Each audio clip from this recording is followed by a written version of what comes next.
Nessa girl, so we pick up where we left off, and that's with this love and happiness, Lord. Married to Medicine, part 3. Nessa girl, you gotta forgive me, my mind ain't been right since the Miami live show. Y'all, that'll be up on YouTube in a moment. We had a blast. But anyway, Married to Medicine, season 6 reunion, part 3.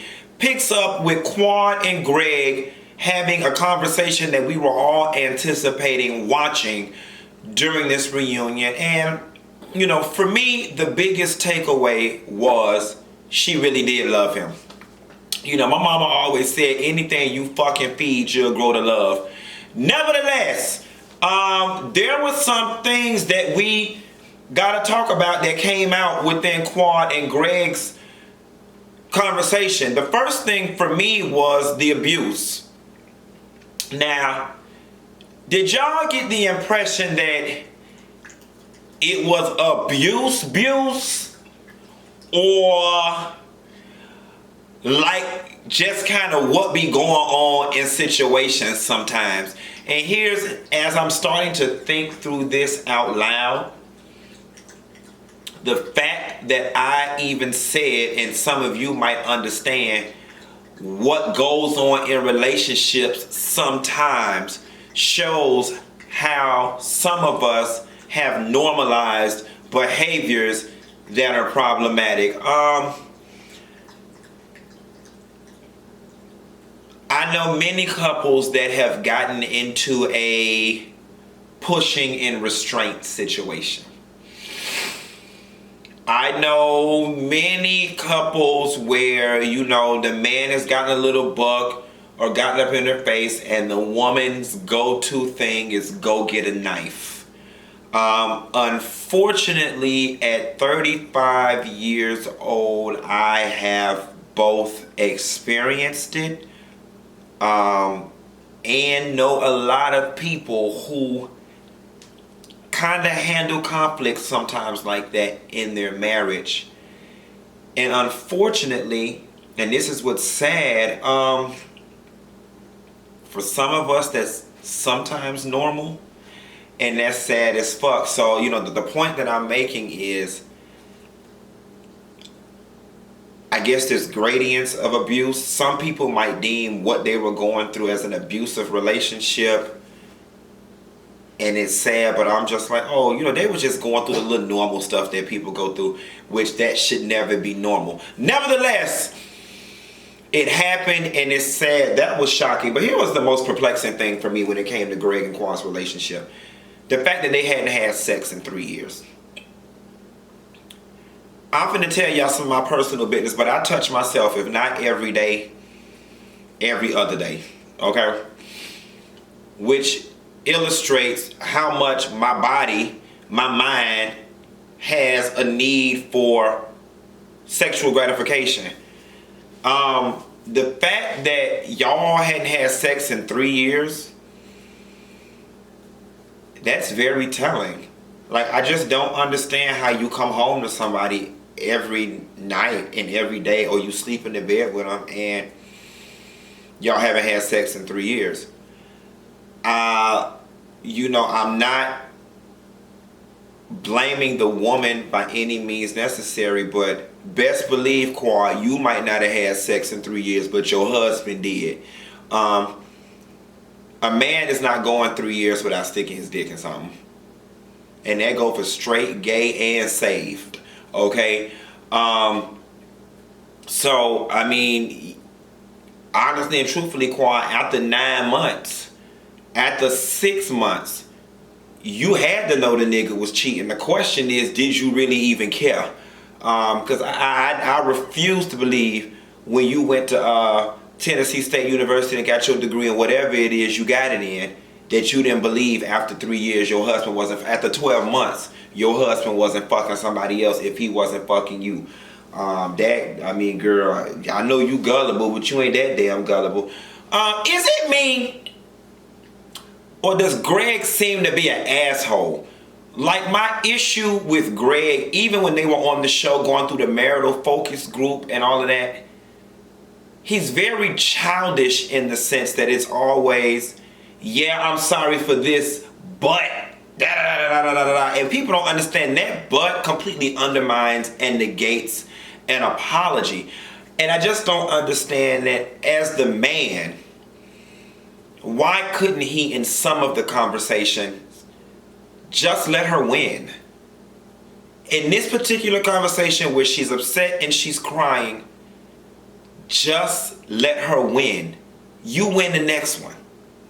But the whole, I'm sorry I made you feel this way, but I was XYZ too. It's like, and it's like, when everybody was backstage and Quad was on the verge of breaking down and crying, and Dr. Jackie and Heavenly, they were like, fix it, Greg. Say something. Say something. It's like, are you just that stupid you don't know what to say? Or are you purposely just being that reluctant to just say something? He was just like, and I just refuse to believe somebody who is just as smart as he is and who has accomplished how much he's accomplished can't communicate any better. So for me, it's a choice. Nevertheless, they handled that respectfully, responsibly, and it seems like it provided Quad with some level of closure, or at least getting her closer to closure. You know, that end part when she was saying, it looked as if she was going to say, and what's sad is after all he's done, I still love him. That's what it sounds like she was going to say. Let me tell you something. There's nothing wrong with loving somebody that did you wrong.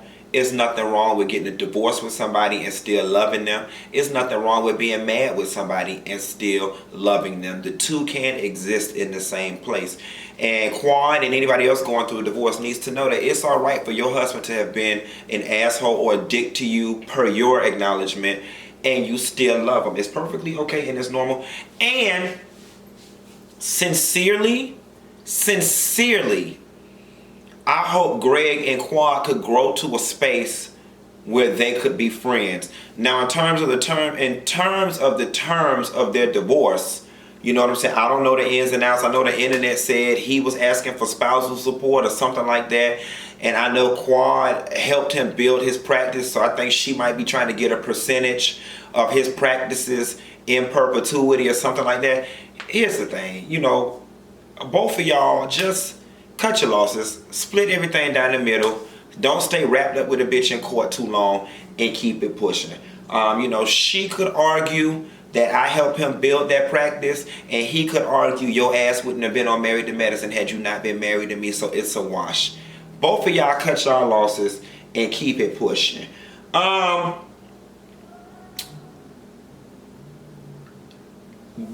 We go to commercial break and come back. Then the ladies come out and Andy begins to ask the ladies, so you guys discuss how you felt about what you were saying. And Contessa goes, you know, I didn't know that there was abuse involved. I did not know that there was abuse involved. And I would have never encouraged somebody to go back.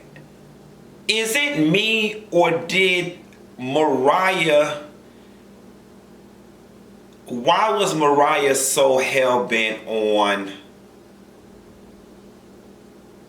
defending Greg, per se?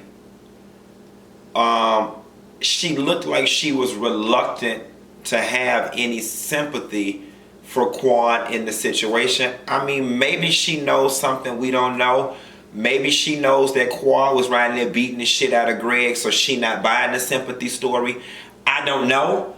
But it just felt like, whereas everybody else seemed to be on the same page about the abuse in the household, albeit who was, you know, inflicting it, she just felt committed to not believing it.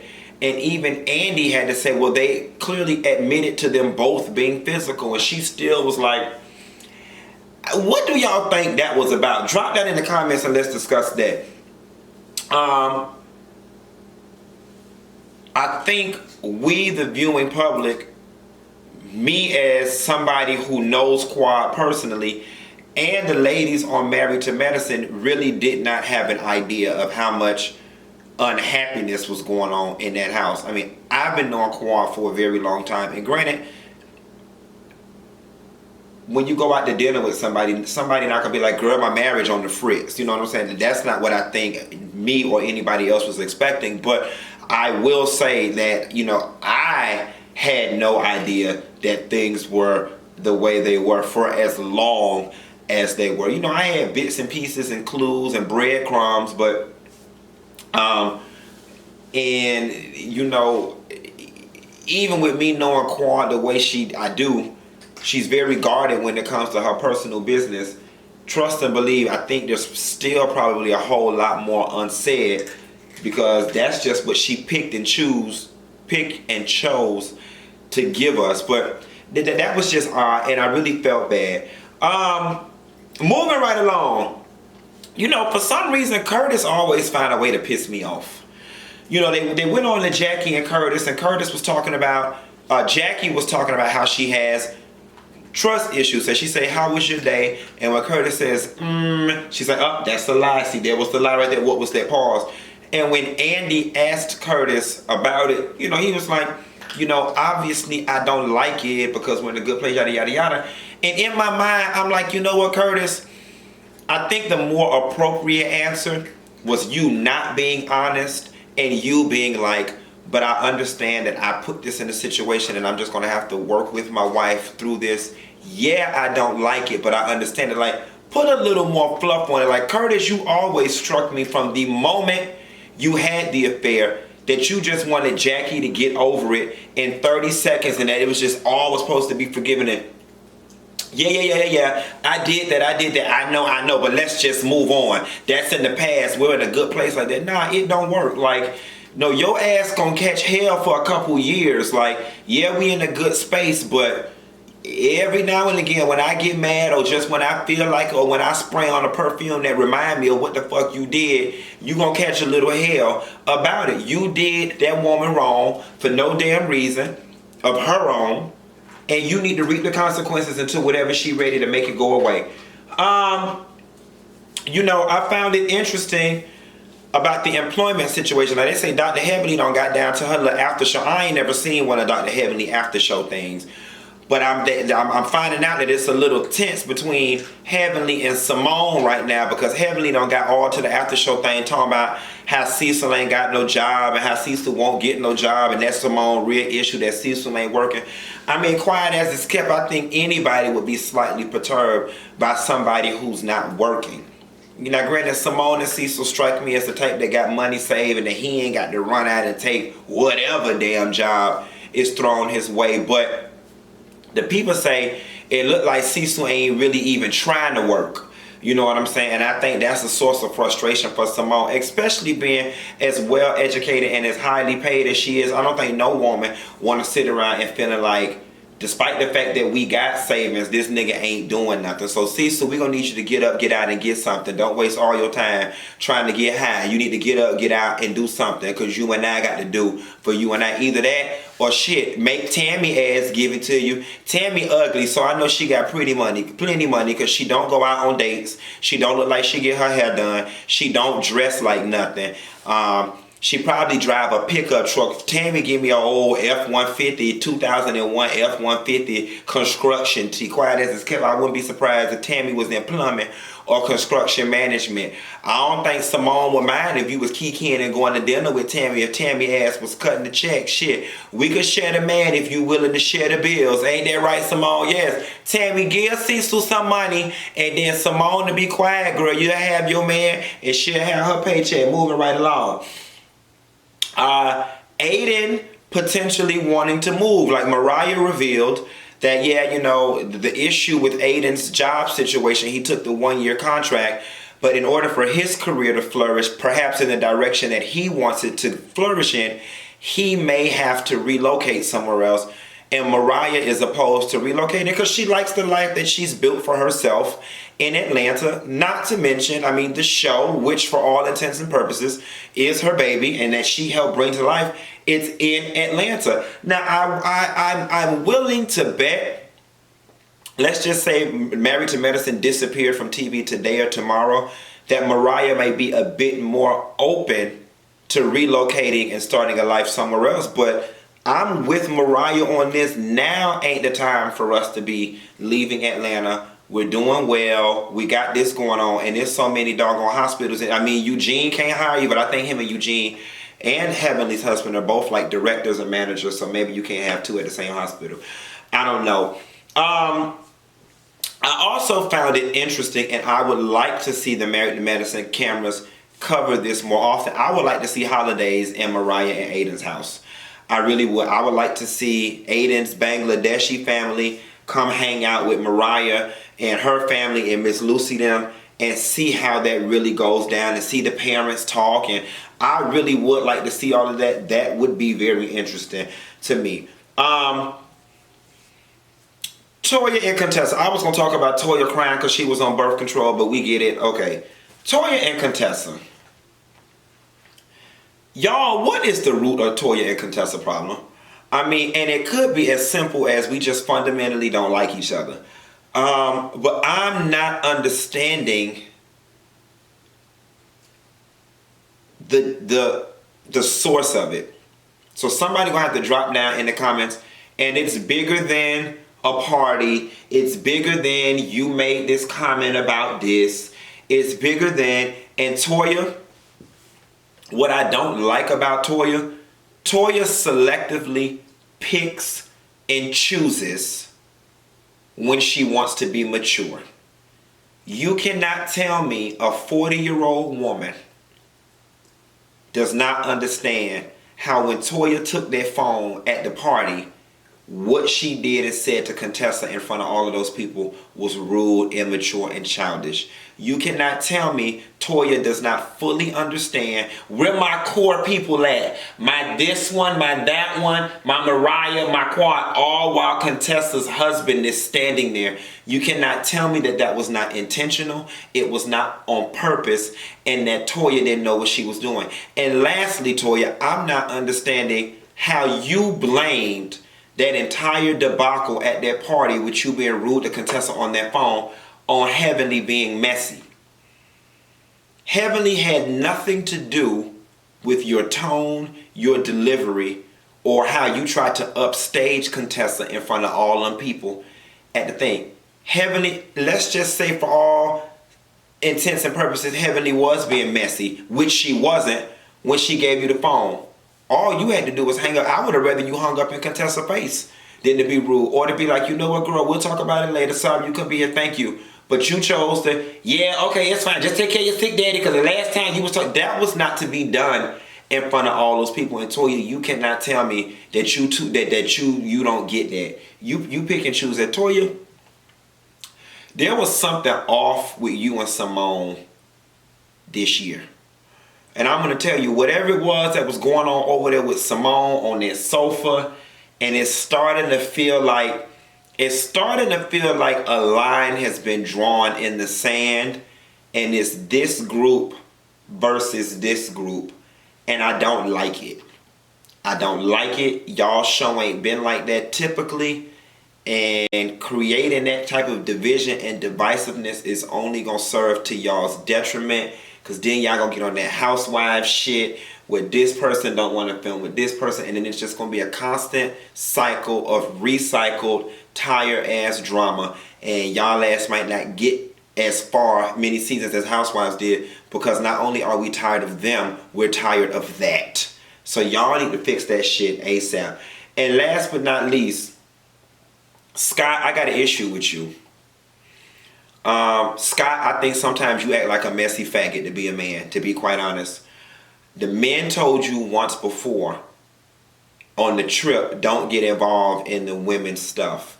And when Contessa and Toya got to fussing, and then the show ended and y'all were backstage and you and Contessa were talking and decompressing, which y'all have the right to do, I did not like how Scott was like, something along the lines of, yeah, and don't let them trolls bring you under the bridge. In essence, you were referring to Toya and you were calling her a troll. The problem that I have with it is Eugene is going to watch this. How does that now affect the camaraderie that the men have and how you and Eugene relate to one another when you called his wife indirectly a troll. The better course of action would have been, you know, baby, don't let nobody upset you. Don't let the drama get to you. Don't let nobody bring you down.